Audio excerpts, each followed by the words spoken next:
all of those things apply to the state of Israel in its treatment of the Palestinians, and yet the government is concerned about its use of language and doesn't feel it is appropriate to even use the word apartheid when Amnesty International, the most respected human rights organisation in the world, and Human Rights Watch, within a very short period of time, issue these damning reports, saying that Israel, since its foundation, has been built on a system of oppression and domination and apartheid and racism, involving the murder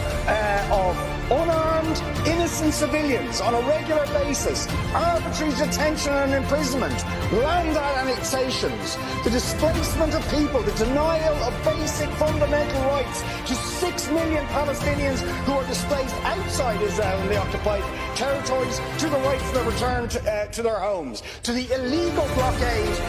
of Gaza, which has left, as they say in the report, Gaza in a permanent state of humanitarian crisis, denying people access to food, to water, and treating the Arab population as a whole, the Palestinian population as a whole, as an inferior race. I mean, it doesn't get stronger than this, and yet you want to be careful about your language. You're happy to correctly use the most strong and robust language to describe the crimes against humanity of Vladimir Putin, but you will not use the same strength of language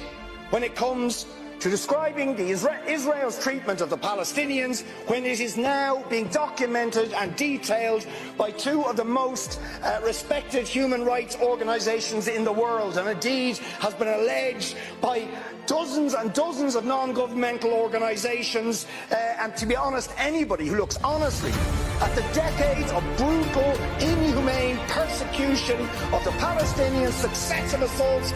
on Gaza,